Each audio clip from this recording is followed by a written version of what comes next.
Hey guys, welcome back to my channel. My name is Megan and I appreciate you being here.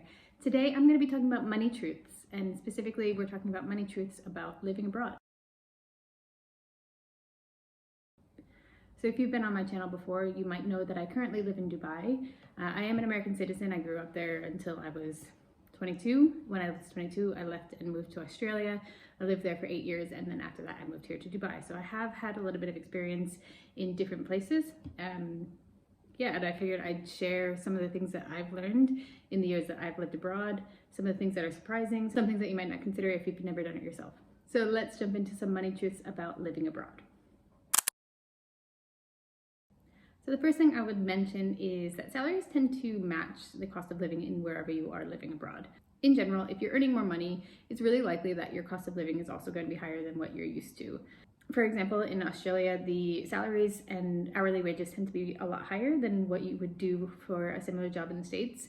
But the cost of living is so much higher as well that it kind of works itself out to, if you're doing the same job but earning different amounts, you still kind of feel like you have the same level of wealth. You have the same level of spending capacity no matter where you are. The second thing I would mention, especially for US citizens, is you still have to pay taxes. Well, not necessarily pay taxes, but you definitely need to file your taxes. There's a certain threshold, but if you make over a certain amount of money, then you do have to pay additional taxes to the US government. But it depends on what country you're in, but regardless of where you are, if you're a US citizen, you do have to file for your taxes. The next one I'm going to talk about is a little bit more personal, and it's something that I definitely learned from experience, is that when you're living abroad, people tend to think that your life is on vacation, right? Living in Australia, living on the beach, living in Dubai, it feels like you're always away, you're always in an exotic location. But it's just everyday life when you're actually here.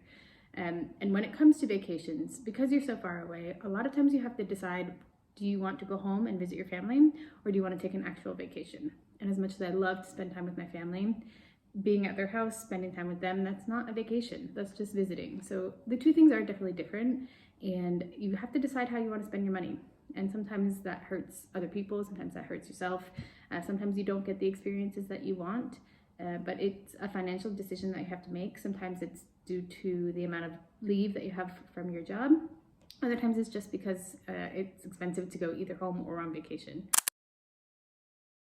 The next thing is that there's almost always going to be unexpected line items in your budget. So if you're used to budgeting, in the States or wherever you're from, you know exactly what to expect. When you get to a new country, there's going to be things that are exactly the same. You're always going to have rent or a mortgage. You're always going to have to pay for groceries. There are certain things that exist everywhere. But there's going to be something as well that you didn't exactly expect. For me, in Australia, we spent a lot of money on visas. So a long story, but basically we were on several different types of visas, and every time you apply for something new, there's a cost associated with it. When we added it up over time, it was thousands of dollars, and it's not something that we added into our budget. I wasn't actually budgeting at that time, but it wasn't something we considered on a weekly or a monthly basis. It was just like, next month we have a $4,000 expense, let's get ready for that. But yeah, that's something that we paid for in Australia. When we got to Dubai, something that is less extreme but is on my monthly budget now is our chiller. So I know in the States and in Australia, our heating and our cooling was included either in your home gas bill or your electricity bill. Here it's something entirely separate. So it's something that, yes, you expect to pay for air conditioning, but it's actually an entirely separate line item in my budget now. Ooh, the next one is a really important one. And I've realized that the older I've gotten and the longer I've been away, it's so much more important that you have a healthy, hefty emergency fund. So I was in Australia when COVID broke out. There were different policies for Australian citizens and for, expats that were living over there. So we didn't have as much of an allowance as someone who is actually from that country. So we needed to make sure that we had savings on hand. We work in hospitality, so it's definitely an industry that was affected by COVID. Luckily, we did have some savings on hand and we were able to rely on each other. But living abroad, you never know what's going to happen. You're still a visitor on a visa usually, and you might have to leave or might want to leave at any point for whatever reason. I've heard recently in Dubai, there's been some deportations of people that are in the company that I work for that were totally unexpected. It's like they knock on your door, you have to leave tomorrow. And if you have nothing saved in your emergency fund, I don't know how you get yourself out of that situation. So as I get older, as I, see different stories and that sort of thing, I have prioritized my emergency fund a lot more in the last 2 to 3 years. And I'm working my way up to a 12-month emergency fund just because I won't be in Dubai forever. I know there will be moving costs eventually when that time comes, whether that's in 6 months or 6 years. When you move to a new country, there are definitely going to be some local money nuances that you have to adjust to. When I was in Australia, I was trying to live on the cheap because, like I said, I was earning a lot of money, but my cost of living was super high. So for example, I would see online or on YouTube people doing extreme couponing. Not that I wanted to do that, but you'd look for coupons online and they do not exist. It wasn't a thing. So over there you could do, they had grocery apps and you could get rewards and you could get certain things through that, but it wasn't the same. It wasn't a coupon and you didn't go to the checkout and scan this to get a discount. That didn't exist over there. And that was something that I remember Googling a couple of times, being like, it must be here, and it just wasn't. Here, when I first moved to Dubai, a high yield savings account wasn't a thing. They recently have started opening online banks, so it is now available so a high yield savings account is now available, and luckily I do have my emergency fund there, so I do earn interest, but it's something that's really new to here. The other one that surprised me as far as my banking is the credit cards here. So I do have a couple of credit cards here and I do have rewards on both of those credit cards. But when I was looking to maybe open a new one to either get a bonus or to get better rewards or, work the credit card system, something that shocked me a lot is to see a minimum salary amount on the application information. So basically you go to, say it's an American Express card that you're trying to apply for, it will have, you must do this, this is what you get, this is your rewards, this is the minimum salary that you must make every single month.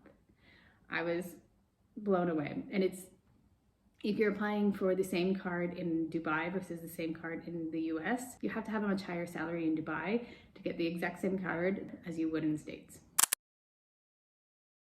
And the last one I'm going to mention today is you never really get over converting your currency. So if I'm making a big purchase, for example, last year I bought a car and I was converting it into dollars to see, is this a good buy, based on the mileage, which I also had to convert from kilometers. Is this good value for money? Because it never really clicks in your head because I've never bought a car in dirhams before. So I had to kind of figure out what that value is based on something that I'm comfortable with. Of course, I buy everything else in dirhams. So, that's the local currency here. I buy everything in. But when it comes to big purchases, I almost always convert it to dollars.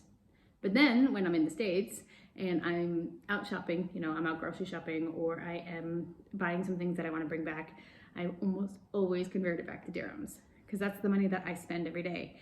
That's the money that I earn in my salary, and that is the money that I'm used to. I know how much things cost in dirhams over here, so when I'm home, I will convert it, see if that's a better price there, or if I just wait to buy it until I'm back in Dubai. There are loads of other things that, are surprising. These are some of the things that I came up with. Some of them are applicable to living abroad. Some of them are applicable also to just visiting, like that last conversion one. I'm curious to hear from anyone else who might be living abroad to see what things surprised you about your money when you moved. Or if you're not living abroad, I'm curious to hear what surprised you. What are some questions that you might have about money in Dubai? I'd love to see some questions in the comments. Thank you so much for watching, guys, and I'll see you in the next one. Bye. So let's jump into some